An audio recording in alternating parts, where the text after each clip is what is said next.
The chandelier light inside the Ritz-Carlton ballroom shimmered like crushed stars, but for Evelyn Carter, the glow felt cold, almost cruel. She had arrived quietly through the side entrance, holding a simple clutch, her breath trembling as she tried to calm her nerves. This gala had always been Brandon's favorite stage, the one night he insisted they attend together, hand in hand, smiling for the cameras. But tonight, his hand wasn't in hers. As the orchestra softened, all eyes turned toward the top of the marble staircase. Brandon Hale descended with a woman on his arm, a woman who wasn't his wife. Vanessa Boyd's crimson gown hugged her like a trophy, shimmering under the spotlight Brandon clearly believed he deserved. Gasps rippled through the crowd. Evelyn felt her lungs collapse inward, but she stood frozen, nails digging into her palm. Brandon paused halfway down the stairs, basking in the whispers, before leaning toward the microphone. "Tonight," he announced with a practiced smile, "I want to introduce the person who will be by my side in our future ventures, Vanessa Boyd." Someone near Evelyn murmured, "Isn't his wife here?" Someone else replied, "Poor woman." Imagine the humiliation. Evelyn's vision blurred. Her husband, her partner, had chosen this moment, this room filled with New York's elite, to show the world she was no longer part of his life. And then she felt it, a presence behind her. Her father, Samuel Carter, stood silently at the back of the ballroom, no anger on his face, no surprise, just a chilling stillness. He didn't offer to hold her hand, didn't speak a single word. Instead, he lifted his phone, tapped once, and slipped it back into his coat pocket. Moments later, a man in a black suit received a message and hurried out of the ballroom. Evelyn didn't know it yet, but her father had just triggered the first move of a financial earthquake, one that would swallow Brandon whole. And the room was seconds away from realizing something was terribly wrong. Evelyn Carter had never belonged to the world of chandeliers, designer gowns, and champagne fountains, at least not by choice. She grew up in a quiet New England town where the loudest sound after 9 p.m. was the grocery store's ice machine. She still preferred simple routines: morning coffee from the corner cafe, a walk through Central Park before work, and evenings spent reading on her small balcony, overlooking a streetlight that flickered every night at 8:17 p.m. People often mistook her gentleness for weakness. She didn't correct them. Evelyn had learned early in life that silence could protect you. Her mother had left when she was 7, disappearing without explanation, leaving only a note that read, "I can't do this anymore." It was the first and deepest wound in Evelyn's young heart. Her father, Samuel Carter, stepped into both roles, stern, steady, unyieldingly private. But even then, Evelyn never fully understood the quiet storm beneath his calm exterior. She didn't know he was a billionaire. She didn't know he moved quietly among the titans of Wall Street. She didn't know her father could end a man's career with a single phone call. He made sure she never knew. So Evelyn grew up believing she had to earn her place in the world on her own. She worked 2 jobs through college, bought a used Toyota with every last dollar in her savings, and took a junior analyst position at a mid-level investment firm. Her life was stable, small but steady. And then Brandon Hale crashed into it. He was charming, confident, ambitious in the way that looked admirable to everyone except those who knew better. Brandon made Evelyn feel seen, important, chosen. He took her to rooftop dinners in Manhattan, held her hand in the subway, and kissed her forehead before she left for work. He made promises effortlessly, as if love were a language he was born fluent in. For the first time, Evelyn believed she had outrun her childhood. She believed she had found someone who would never leave. But as Brandon climbed higher, earning attention in tech circles, something shifted. He became sharper, colder, more calculating. He stopped asking about her day. He stopped holding her hand. He started treating her like a prop, a gentle, quiet wife who made him look grounded and reliable in front of investors. Evelyn felt the change. She just kept telling herself it was stress, that every marriage had seasons, that love could be repaired if she held on tightly enough. But on the night of the gala, when she saw Vanessa Boyd on Brandon's arm, Evelyn understood the truth. He hadn't grown distant. He had been preparing to replace her, and her world was already unraveling, thread by painful thread. Before the humiliation at the Ritz-Carlton, before Vanessa's red dress burned into Evelyn's memory, there had been a time when Evelyn believed her life with Brandon was the closest thing to a miracle she'd ever known. They lived in a modern glass-walled apartment on the 34th floor overlooking the Hudson. place Brandon called our startup nest. Evelyn never corrected him, even though her modest salary barely covered groceries, and he insisted on choosing apartments far beyond their budget. Brandon liked things that sparkled views, people, opportunities, and their home reflected that. A marble kitchen island he never cooked on, velvet bar stools no one ever sat in, and a wall of framed tech awards Brandon polished more often than he talked to his wife. Amid all that shine, Evelyn kept her world simple. Her favorite corner was the small balcony where she kept a single potted rosemary plant, the only thing in the apartment that felt like hers. Still, she tried to belong to his world. She learned to smile at networking events, to shake hands with venture capitalists, to listen politely as Brandon explained the stock market to her, as if she didn't spend her days analyzing it herself. She bought dresses on clearance racks and altered them at home just to match the effortless elegance of the women Brandon surrounded himself with. And every time he cracked a joke at her expense in front of colleagues, she told herself he didn't mean it, he was stressed. He was building something important. There were good moments. Nights when they shared takeout on the balcony, his head resting on her shoulder as they watched the lights flicker across Manhattan. Mornings when he brewed her coffee and kissed her temple before rushing out the door. Birthdays he celebrated with handwritten notes tucked beside her MacBook. He could be tender, so tender she almost forgot the sharp edges. But the sharp edges kept growing. He started coming home late, smelling faintly of perfume she didn't wear. He brought his laptop to bed, claiming he was too busy to talk. He criticized her clothes, her job, her silence. The man who once held her face in his hands now barely glanced at her across the dinner table. And yet, Evelyn stayed. Not because she didn't see the cracks she saw everyone, but because she feared losing the fragile family she had built from the ruins of her childhood. She clung to the hope that love, once real, could be repaired. But in the weeks leading up to the gala, Brandon's eyes no longer rested on her. They were already searching for someone else. And that someone had already stepped into the space Evelyn was fighting to hold. Long before Brandon Hale walked into the Ritz-Carlton ballroom with Vanessa Boyd on his arm, the seeds of betrayal had already been planted quietly, consistently, and with the precision of a man who believed he would never face consequences. Brandon had always been ambitious. It was part of what drew Evelyn to him in the first place, his energy, his hunger, the way he spoke about the future, like it was something he could physically grab if he just reached hard enough. But as Hale dynamics grew, so did Brandon's appetite for more. And more rarely came with moderation. 2 years before the gala, his company hit a quiet but devastating financial wall. Investors pulled back. A product launch failed. A lawsuit whispered through the corridors, threatening to expose mismanagement Brandon insisted was just a misunderstanding. Evelyn never saw the documents, but she saw the change in him, how his shoulders stiffened, how the light in his eyes thinned into something brittle and sharp. Instead of opening up to his wife, he opened the door to people who fed his ego. That's how Vanessa Boyd entered the picture. At first, Brandon described her as strategic, someone with connections to large capital groups, then clever, then helpful. Eventually, he stopped describing her at all. Evelyn noticed the shift when Brandon began wearing cologne she didn't buy, when he started staying late at partnership meetings, when he grew defensive any time she asked about work. But the real clue came the night she found 2 champagne glasses in his office, one smeared with red lipstick. When she confronted him, Brandon didn't apologize. He laughed, told her she was being insecure, told her she was imagining things, told her she should focus on becoming the kind of woman who fits beside a CEO. That night, Evelyn cried quietly in the bathroom while Brandon slept soundly, certain she would never leave. Because, in his mind, she couldn't. Brandon believed Evelyn needed him.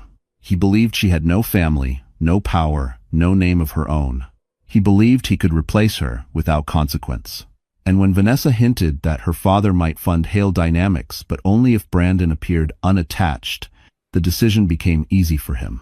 Replace the gentle wife with the glittering asset. Evelyn wasn't blindsided because she was weak.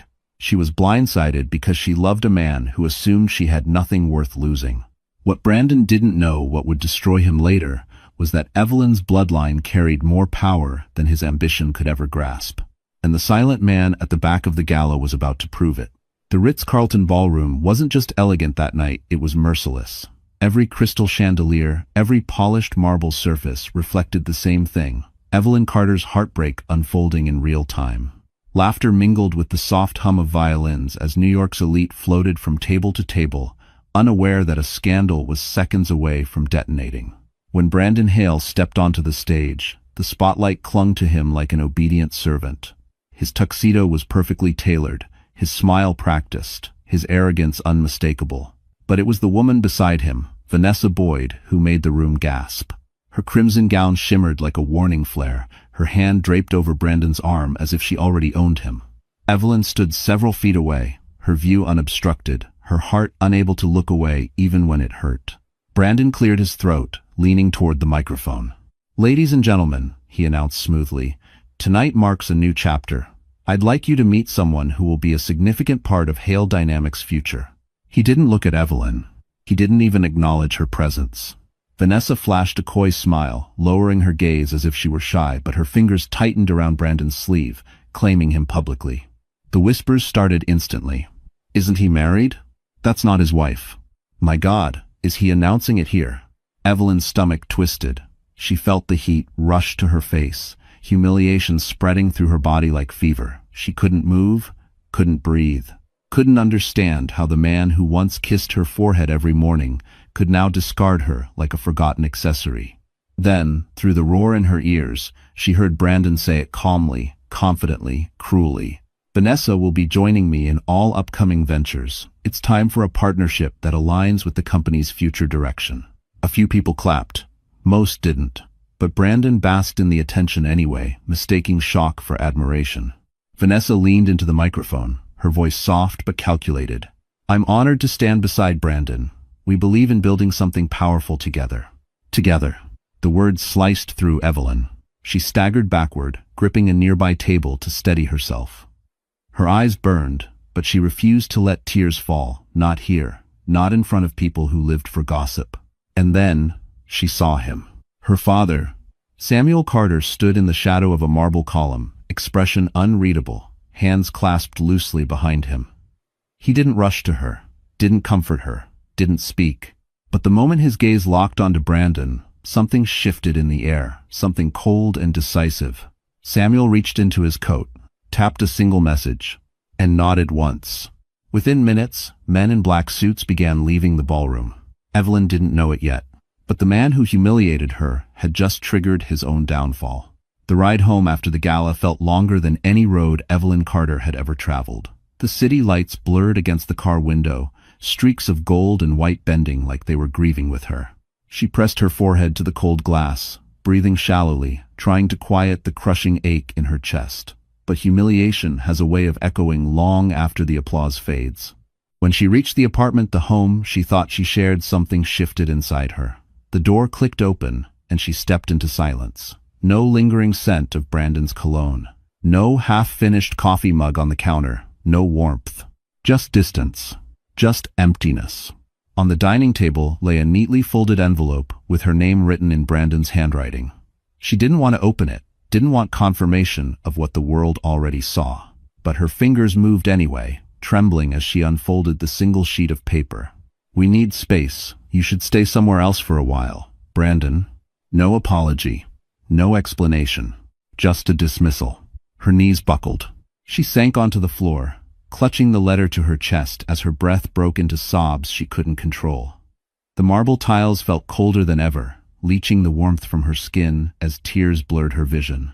It was the kind of crying that came from old wounds, the kind she thought she'd already survived. A family lost. A mother gone. A husband who never truly wanted her. Her hands reached instinctively for something familiar. The small Tiffany box Brandon had once given her, a simple silver necklace, he claimed, symbolized their beginning. She opened it, staring at the delicate charm. Once a promise, now a memory turned weapon. She whispered to herself, "What did I do wrong?" The apartment answered with silence. Hours passed before she forced herself to stand. She walked into the bedroom, his side perfectly made, her pillow untouched. The distance between them felt like miles. She packed slowly, folding clothes with numb hands, slipping her journal and MacBook into a worn canvas tote. She didn't know where she would go. She only knew she couldn't stay here. On her way out, she hesitated at the doorway. The home she once thought was her safe place now stood like a monument to everything she'd misjudged. Her voice cracked. I loved you, and it wasn't enough. Dan some. How some? It won and won some. As the elevator descended, Evelyn pressed her back against the wall and slid down, her body shaking with the force of grief. What she didn't see, what she couldn't yet imagine, was that her father's message from the gala had already begun unraveling Brandon's empire. Her world was falling apart, but his was about to collapse even faster. While Evelyn cried quietly in the back of the taxi that carried her away from the life she had tried so hard to build, her father, Samuel Carter, stood alone on the terrace of the Ritz-Carlton ballroom. The skyline of Manhattan glowed before him, millions of lights, yet none bright enough to soften the cold calculation settling in his eyes. Samuel was not a man who raised his voice, not a man who made scenes. His power didn't come from volume, it came from silence. From understanding that the world was built on leverage, and he owned more of it than most people ever realized. He had watched the entire spectacle unfold. Brandon's arrogance, Vanessa's smug smile, the humiliation burning across Evelyn's face. It took everything in him not to cross the room and tear the microphone out of Brandon Hale's hand. But anger was emotional. Samuel operated in strategy. As the gala carried on, he stepped away from the noise, drew out his phone, and tapped a single, encrypted command. It went to 3 people, only his chief analyst, his acquisition strategist, and his attorney. Initiate Hale Dynamics review. Immediate, full discretion. Within moments, a digital blueprint of Brandon's company began flowing through the hands of Samuel's team. Financial liabilities, hidden debts, confidential filings, lawsuits pending. Anything Brandon had tried to bury now surfaced like bruises beneath thin skin. And Samuel saw it all. He exhaled once, calm, measured, final. Hale Dynamics is weaker than he pretends, his analyst reported quietly through the phone. He's one bad quarter from collapse. Good, Samuel replied. Find the cracks. We buy through them. This wasn't revenge. This was protection. A father's instinct sharpened by decades of corporate war.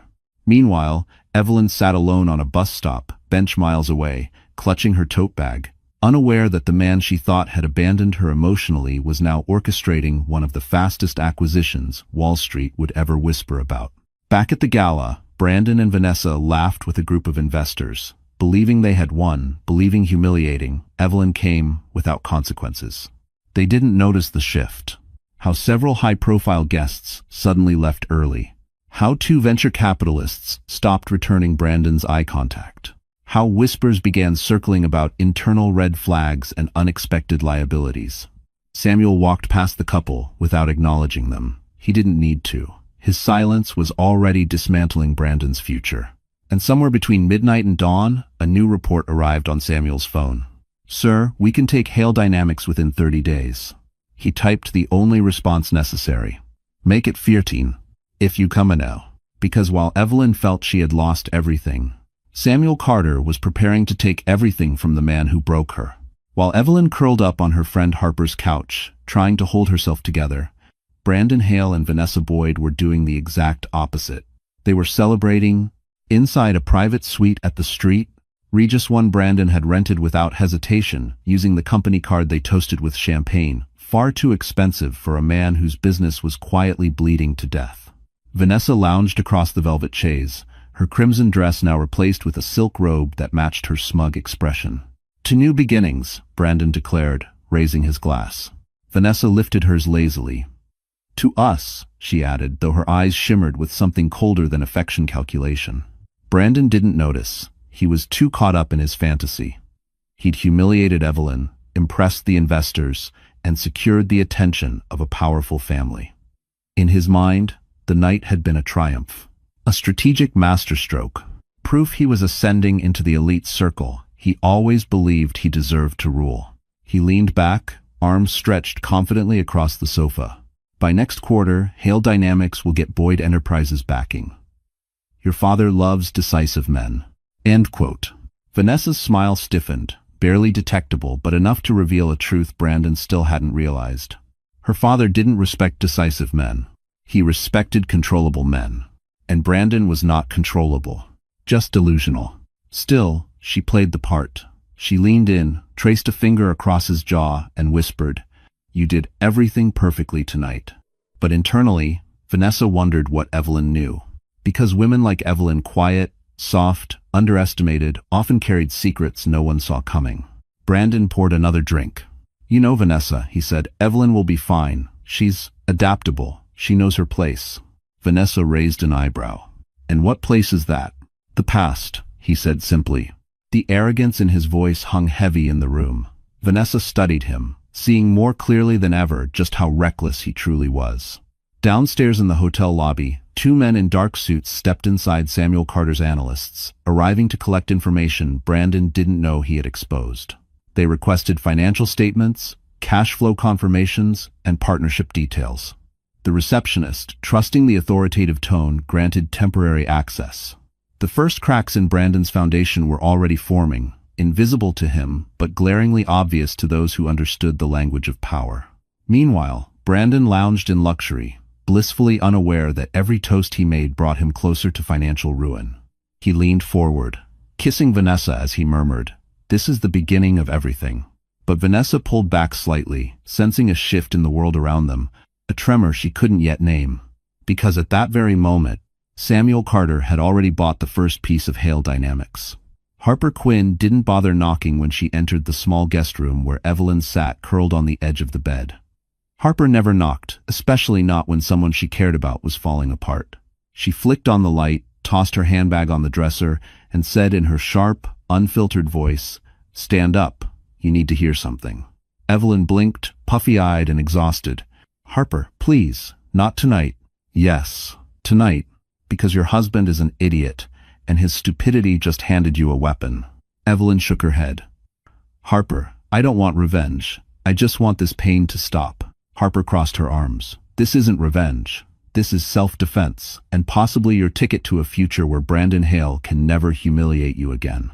Evelyn frowned, confused.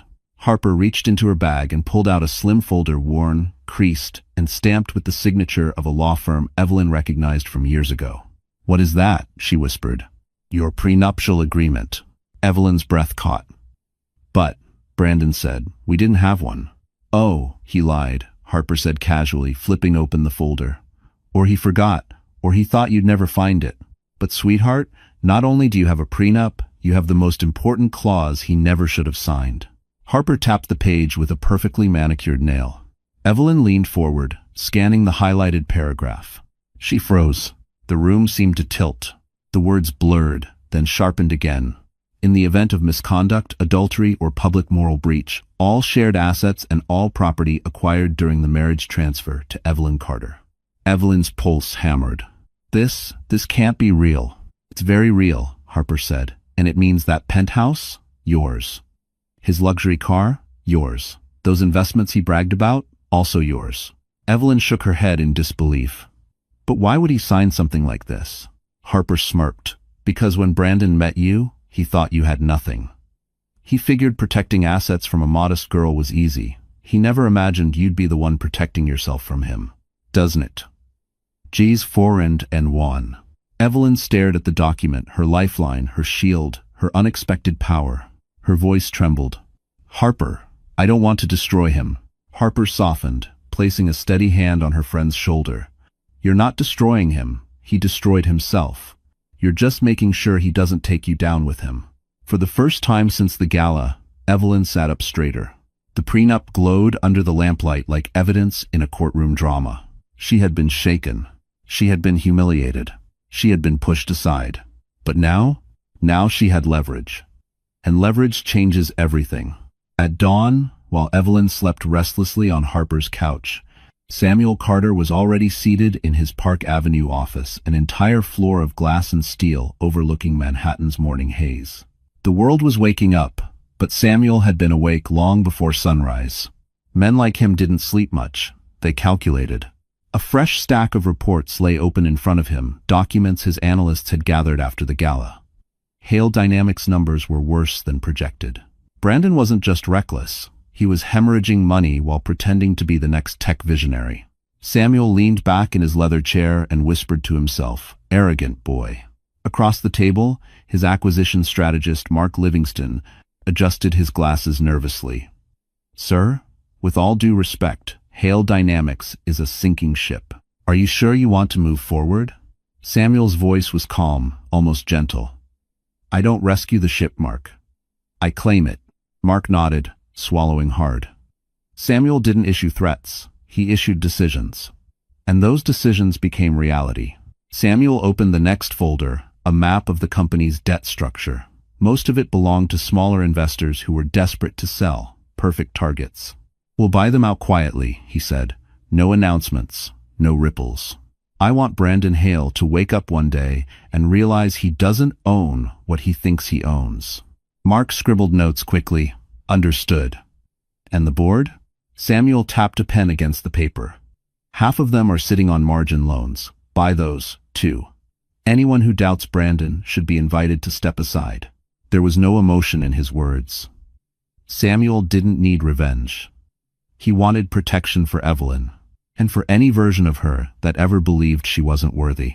Meanwhile, across the city, Brandon strutted into his office like a conquering hero. His assistant congratulated him on the gala's impact, though she avoided eye contact, sensing something off in the air. Emails from investors were unusually vague. 2 meetings were suddenly postponed. Brandon shrugged it off. In his mind, last night proved his rise was unstoppable. He had no idea the ground beneath him was already dissolving. At Tio. Fjortenay. M. Samuel received a discreet message. 32% acquired without detection. Additional 18% pending signatures before close of day. Samuel allowed the slightest smile. By lunchtime, he would control half the company. By evening, he would control all of it. Not through force. Through silence. He looked out over Manhattan, whispering so softly the city couldn't hear him. "Evelyn, you will never be powerless again. Thank you for watching." And somewhere in his office corridors, a new phrase began crossing whispers. Hale Dynamics wasn't collapsing by accident, someone was pulling the strings. By the next morning, the energy inside Hale Dynamics felt wrong. It wasn't loud or chaotic, it was quiet. Too quiet. The kind of quiet that comes before a building implodes. Brandon Hale strutted into the office with the swagger of a man who believed he had secured his rise into the Boyd dynasty. Vanessa's perfume still clung to his collar. His smile was self-satisfied, careless, dangerously confident. But the receptionist didn't return his smile. His assistant avoided eye contact. 2 engineers abruptly stopped whispering when he walked by. Brandon frowned. "What's going on?" No one answered. Inside his glass-walled corner office, he dropped his briefcase, loosened his tie, and refreshed his inbox, expecting congratulatory messages from investors after his dramatic gala announcement. Instead, he found, "Meeting canceled. Need to reschedule. We'll revisit next quarter. Cannot commit at this time." One by one, doors were quietly closing. He slammed his hand on the desk. "What the hell is this?" His assistant stepped into the doorway, pale. "Mr. Hale, there's been some activity involving our shareholders." "What kind of activity?" She swallowed. "Several minority investors sold their shares overnight." His heartbeat kicked up. "Sold to who?" She hesitated. "A private equity group. They won't disclose a name." Brandon jumped to his feet. "Get legal. Get accounting. Get everyone. Now." 15 minutes later, his board members crowded around a conference table, murmuring anxiously. Papers shuffled, laptops clicked. Someone cursed under their breath. Finally, the CFO cleared his throat, voice strained. A controlling stake, just under 51%, was purchased in the last 12 hours. Brandon's skin went cold. "That's impossible," he snapped. "No one has that kind of capital ready to deploy overnight." The CFO looked away. "Someone does." Brandon's vision pulsed at the edges. "Who bought it?" "We don't know." Of course they didn't. Whoever made the purchase had used shell entities, blind trusts, offshore subsidiaries. This wasn't random. This was strategy-heavy, precise, and intentional. Vanessa called him then, but he ignored the ringing. His hands shook as he scrolled through legal filings. His company, his identity was slipping away like water through his fingers. "This has to be Boyd Enterprises," he muttered. "Vanessa's father is trying to pressure me." But deep down, a part of him knew. This wasn't the Boyds. This felt different. Colder. Smarter. Personnel? Meanwhile, miles away, Samuel Carter sat calmly in his office, sipping black coffee while signing the final acquisition forms. By noon, Brandon Hale no longer controlled his own company. He just didn't know who had taken it from him. Not yet. But the moment he discovered the truth would mark the beginning of his true downfall. 2 days after the gala, Evelyn Carter found herself standing outside a quiet cafe in Soho, the same place she and Brandon once frequented on Sunday mornings. Harper had insisted they come here for coffee, claiming Evelyn needed fresh air and fresh perspective. But Evelyn didn't expect her to be there. Vanessa Boyd sat at a corner table, designer sunglasses perched on her head, scrolling casually through her phone as though she hadn't helped destroy a marriage in front of half of Manhattan. Her iced latte gleamed beside her, untouched. The moment she spotted Evelyn, a slow, satisfied smile curled at her lips. "Well," Vanessa said sweetly, crossing one leg over the other, "if it isn't the woman of the hour." Harper stepped forward, ready to unleash hell, but Evelyn gently placed a hand on her arm. "It's fine," she whispered.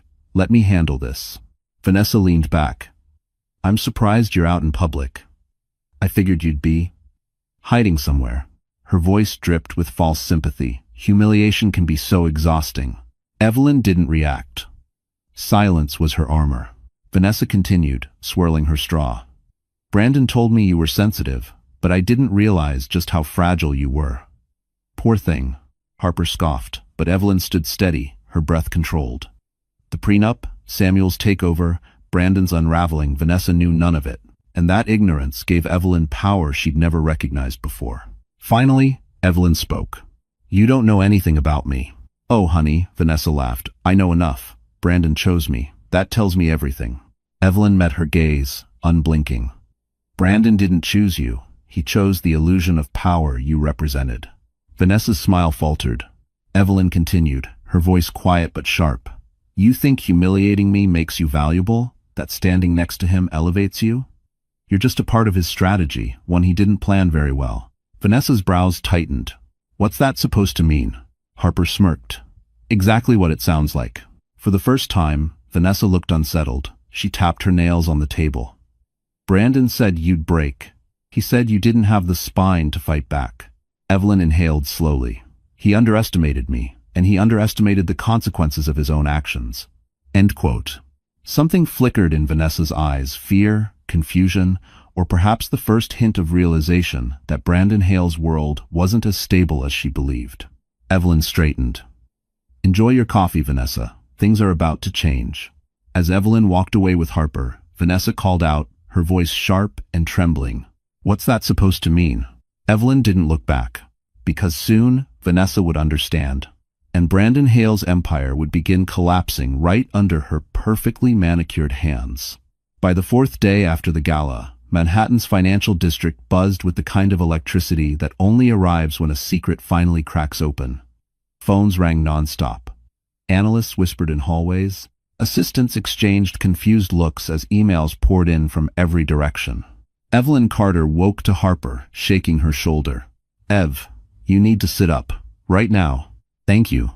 Still groggy, Evelyn pushed herself upright. "What happened?" Harper turned her phone toward her. There, splashed across the front page of the Wall Street Ledger, was the headline that would send tremors through every corner of Brandon Hale's carefully crafted life. Hale Dynamics faces hostile takeover control quietly acquired overnight. Below it, another line spoke louder than anything. Buyer's identity, unconfirmed sources, suggest strategic retaliation. And perdition. And perdition's off. Evelyn's stomach tightened. This is about Brandon. "It gets worse," Harper muttered, scrolling. A second article popped up. "Evidence of mismanagement emerges board members. Question Hale's leadership."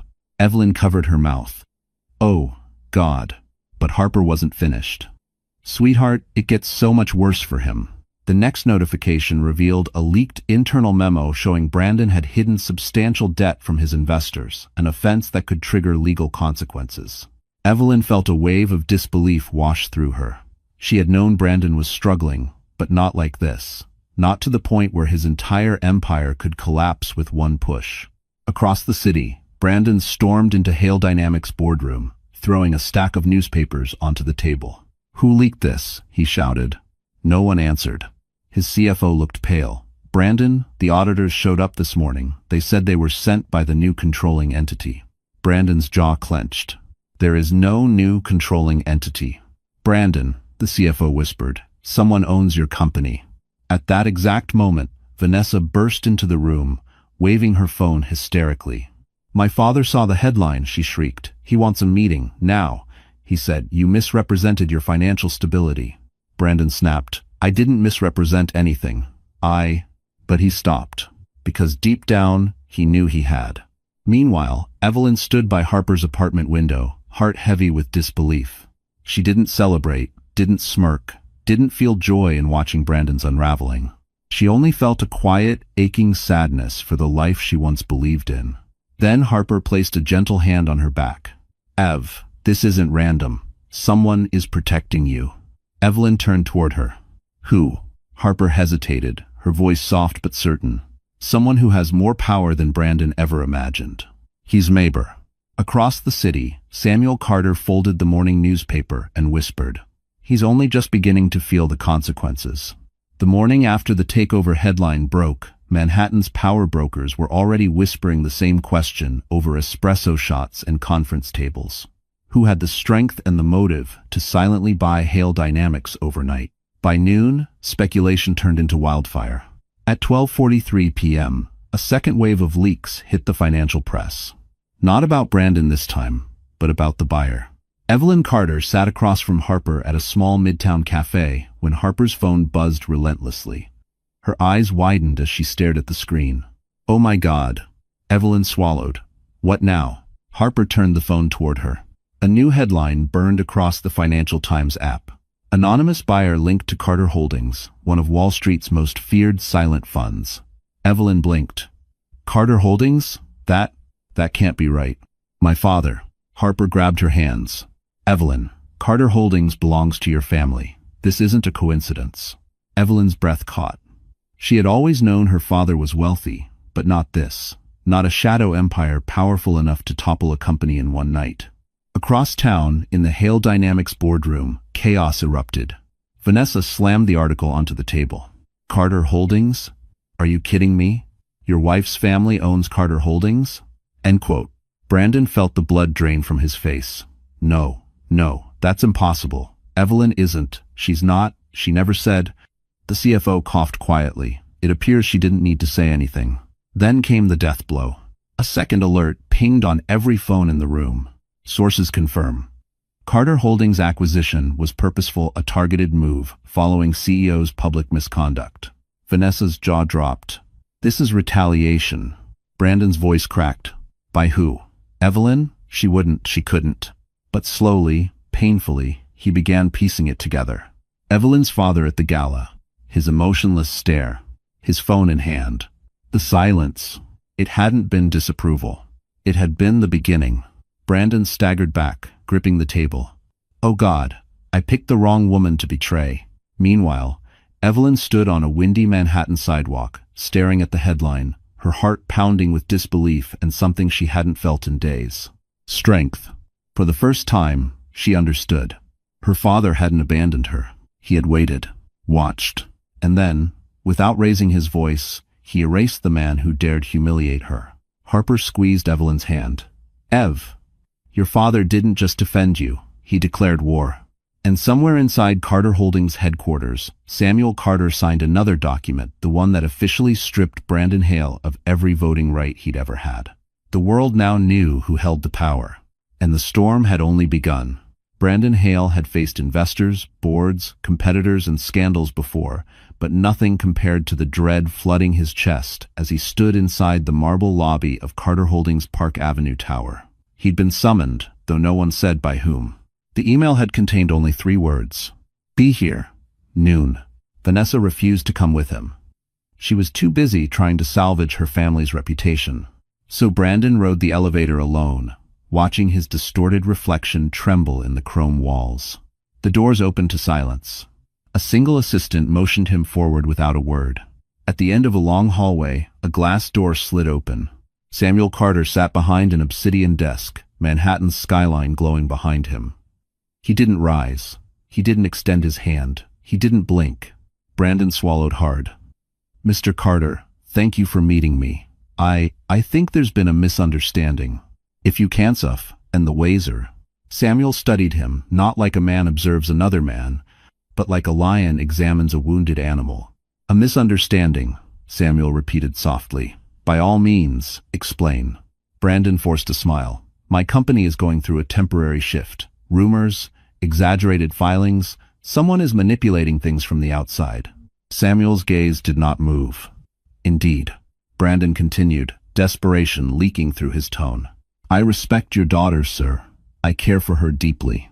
I never meant for the gala to seem—" Samuel raised a hand. Brandon fell silent instantly. Samuel spoke slowly. "Precisely. Evelyn is my only child. She is loyal, kind, too forgiving. Traits men like you confuse with weakness." Brandon felt sweat bead at his hairline. Samuel slid a document across the desk. "These," he said, "are the finalized acquisition papers for Hale Dynamics. As of 7 a.m., the company belongs entirely to Carter Holdings." Brandon's breath hitched. "You can't do that." "I already have," Samuel replied. Brandon's voice cracked. "Why? To punish me? Evelyn wouldn't want this." Samuel finally stood, towering without raising his voice. "You publicly humiliated my daughter. You treated her as disposable. You forgot she carries my name, my blood." My silence at the gala was not acceptance. He leaned forward. It was calculation. Brandon staggered back, shaking. "Please, Samuel, there must be something." "No," Samuel said. "You made your choices. And now you will live with them." Security appeared at the doorway, waiting for the signal. Samuel gave a single nod. Brandon was escorted out, powerless, voiceless, stripped of the empire he once believed made him untouchable. In the elevator, sinking floor by floor, Brandon realized something chilling.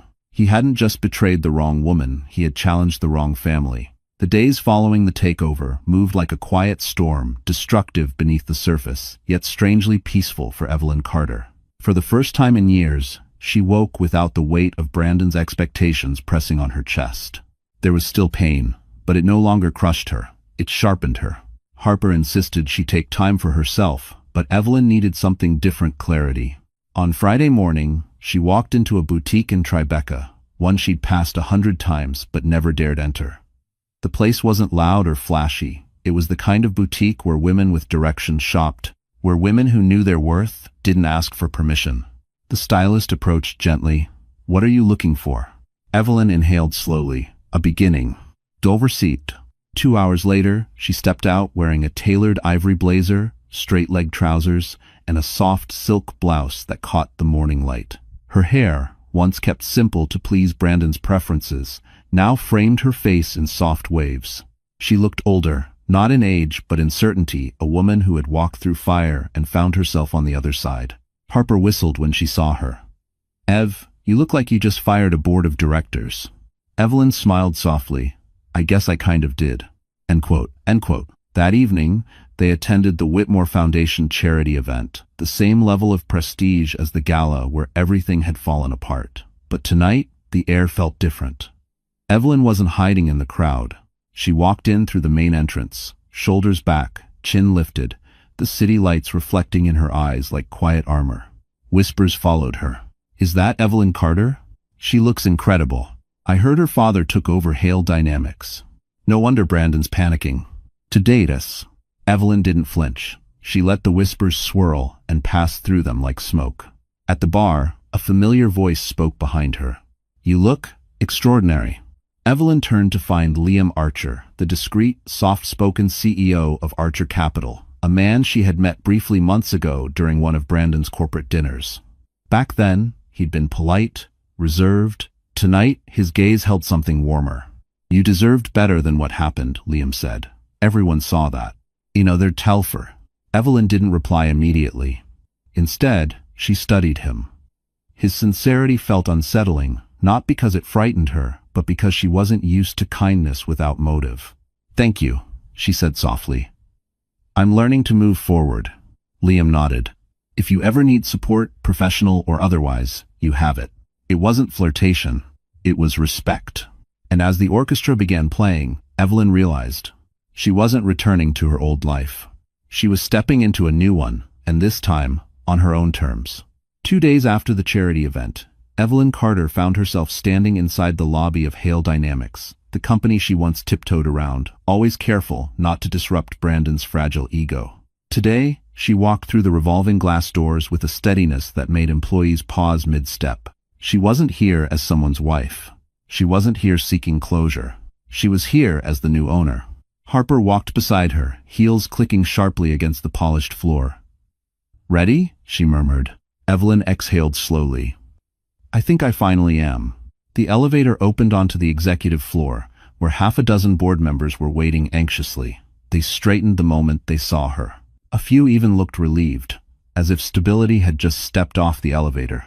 "Miss Carter," the chairman said, offering his hand, "we've been expecting you." The title landed strangely in her ears. She'd been Mrs. Hale for so long that reclaiming her own name felt like slipping into a forgotten version of herself, one she realized she missed. They brought her into the boardroom, a sweeping glass-walled space overlooking Manhattan. It used to intimidate her. Now it felt manageable. Her father wasn't present. Samuel believed in giving power, not overshadowing it. A stack of documents lay neatly arranged at the head of the table. "First order of business," the chairman said, "is to formally appoint you as acting CEO. Carter Holdings holds controlling interest, but Mr. Carter made it clear the operational direction should come from you." Evelyn blinked. "Me? But I'm not." Harper nudged her gently. "You're exactly who this company needs, and you know it." Evelyn drew a steady breath and took the seat. Her seat. The meeting began. Financial projections, restructuring plans, department evaluations.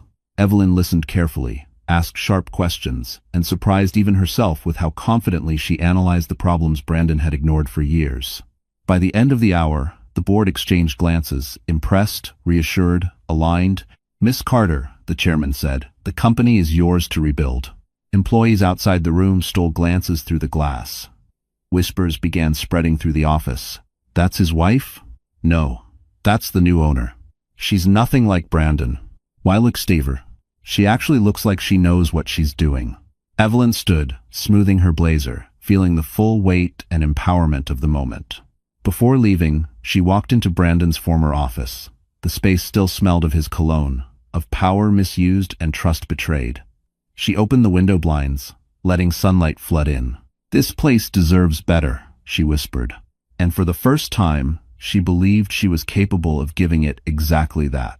What she didn't know was that Brandon, watching from across the street in a parked car, saw her silhouette through the glass, and realized he had lost far more than a company. Brandon Hale had always believed he was untouchable.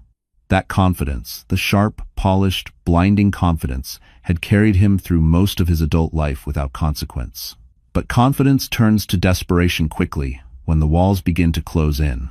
And now, they were closing in fast. 3 days after discovering he'd lost Hale Dynamics, Brandon sat in his cramped temporary office, a far cry from the glass-walled empire he once ruled, rummaging through paperwork like a drowning man searching for air. He hadn't slept. He hadn't shaved. The world he built was cracking beneath him, and every attempt to stop the collapse only revealed more rot he had tried to hide. Then came the knock. His former CFO, Michael Porter, stepped in slowly, holding a file with both hands. "Brandon, we need to talk." Brandon rubbed his temples. "If this is about the takeover." "It's not." Michael closed the door. "It's about the audit." Brandon froze. Michael placed the file on the desk. The auditors found financial discrepancies, real ones, not rumors, not exaggerations. Brandon's voice dropped. "What discrepancies?" "Documents you signed," Michael said quietly. "Transfers you authorized. Misappropriation of funds." Brandon felt the room tilt. No, this is a setup. Someone forged my signature." Michael shook his head. "They matched your handwriting. Your digital key." "Brandon? This came from you." Panic crawled up Brandon's spine. "If this gets out, it already has." Michael turned his laptop around. An article flashed across the screen. Federal regulators begin investigating former Hale Dynamics CEO for financial misconduct. Brandon's world went silent. His breath caught. His fingers trembled. They're investigating me? Michael exhaled. Brandon, you lied on filings. You hid losses. You moved funds to cover your own expenses. They have enough to charge you. Brandon staggered to his feet. Vanessa, she'll help me, Michael's expression darkened. Vanessa Boyd issued a public statement this morning. She denied any personal or professional involvement. She said her family was misled by you. Brandon felt something break inside him. Vanessa had abandoned him. The Boyds had cut him off. His board had replaced him. His company was gone. His reputation was ashes. And worst of all, he had done it to himself. Meanwhile, across the city, Evelyn sat in her new office reviewing the latest restructuring report. She hadn't asked for Brandon's downfall. She hadn't engineered it. But she also didn't flinch from the truth. Actions have consequences. Cruelty has a price. And betrayal carries a debt that always comes due. As the sun set over Manhattan, Brandon received the final blow. A notification from the Securities and Exchange Commission requesting his immediate appearance for questioning. He dropped the phone. His knees buckled. Everything he feared, everything he tried to outrun, was here. And for the first time, Brandon Hale understood what it meant to lose everything. The storm had finally quieted. With Brandon facing legal action and Hale dynamics stabilizing under new leadership, the noise around Evelyn began to fade. Headlines shifted, whispers softened, and for the first time in weeks, she felt something she almost didn't recognize. Breathing room. One crisp autumn morning, Evelyn left her office early and walked through Central Park. The air smelled like pine and cool wind, the kind that carries both endings and beginnings. She stopped near a bench overlooking the lake, watching sunlight ripple across the water. Her entire adult life had been spent holding on to something, someone out of fear of being left behind. But here, in the gentle quiet, she realized she wasn't being left behind. She was moving forward. Harper sat beside her a few minutes later, holding 2 hot chocolates. "You look calmer," Harper observed. "I feel lighter," Evelyn admitted, "like the world isn't suffocating me anymore." Understand. "That's because you finally stopped carrying someone else's weight." Evelyn smiled. "Maybe." They sat in silence until Harper nudged her elbow. "So, have you decided about Liam?" Evelyn's cheeks warmed. "Harper, nothing is happening with Liam." "Not yet," Harper teased. "But he likes you, and he shows it in that quiet, respectful, non-Brandon way. It's refreshing." "Everyone." Evelyn thought back to the charity event, the gentle sincerity in Liam Archer's voice, the way he offered support without expecting anything in return. It scared her, not because it felt wrong, but because it felt safe. "I'm not sure I'm ready," Evelyn whispered. "You don't have to be," Harper said softly. "You just have to let yourself heal." Later that day, Liam appeared at Hale Dynamics for a scheduled meeting. He paused when he saw Evelyn in the hallway, her posture calm, her eyes steady. "You look well," Liam said. "I'm trying," she replied. He hesitated before adding, "If you ever want to talk about anything not business, I'm here." Evelyn's heart fluttered gently, not with fear this time, but possibility. "Thank you," she said, and she meant it. When he walked away, she realized something important. For the first time, a future without Brandon didn't feel like a void. It felt like space wide, open, waiting. That evening, she returned home to a quiet penthouse, the one legally hers now, and placed a rosemary plant on the windowsill, a small symbol, something new growing where something painful had ended. And as she looked out over the Manhattan skyline, Evelyn felt a truth settle into her bones. She had lost a husband, but she had found herself. And that was a trade she would never regret. Winter settled over Manhattan with a quiet kind of brilliance, the kind that turns every city light into a promise. Evelyn Carter stepped out of the courthouse, the final divorce decree in her hand. No drama, no shouting, no last-minute pleas, just closure. Brandon Hale never showed up. His lawyers stood in for him, their faces stiff and drained. With federal charges pending, his world had shrunk to courtrooms and interrogations. His name, once tied to ambition and innovation, now inspired pity. It was the kind of fall no one celebrated publicly, but everyone agreed it was earned. Harper wrapped an arm around Evelyn. "It's done. Completely done." Evelyn nodded. She felt no triumph, no vengeance, only peace. A quiet, warm peace she'd never known before. Across the street, Samuel Carter leaned against his car, watching her with a proud, restrained smile. He wasn't a man of hugs, but today he opened his arms, and Evelyn walked straight into them. "You didn't have to do everything you did," she whispered. "I didn't," Samuel agreed, "but I wanted you to understand something." He pulled back, his voice gentle but firm. "No one gets to decide your worth. Not a husband, not a past, not even me." Tears pricked her eyes. For the first time since childhood, she felt the fullness of her father's love, not hidden, not cold, but steady and real. That evening, she returned to the penthouse, the one that finally felt like hers, and found a note at the door, a simple envelope. Inside was a card, handwritten, "Dinner tonight? Rooftop at the Archer. No expectations, just company. Liam." Evelyn's heart fluttered not from fear, but from something gentle and hopeful. She considered saying no. She considered waiting another month, maybe another year, but healing doesn't always come from time. Sometimes it comes from choosing what feels right in a quiet moment. So she went. The rooftop glowed beneath soft lights strung across steel beams, overlooking a skyline painted in gold. Liam stood when he saw her, his expression warm and unhurried. "You came," he said softly. "I wanted to," she replied. They talked for hours, not about Brandon, not about scandals, but about dreams, values, the kind of lives they hoped to build. Evelyn laughed a real laugh, light and unbroken. Liam's eyes softened every time he heard it. When he walked her home, he didn't reach for her hand. He didn't rush. At her door, he simply said, "I hope I'll see you again." Evelyn smiled. "You will." And as she stepped inside, she felt it completely. She had survived the fire. She had been rebuilt. She was loved not for what she endured, but for who she truly was. And for the first time in her life, Evelyn Carter's story ended exactly the way she deserved. Whole, respected, and free.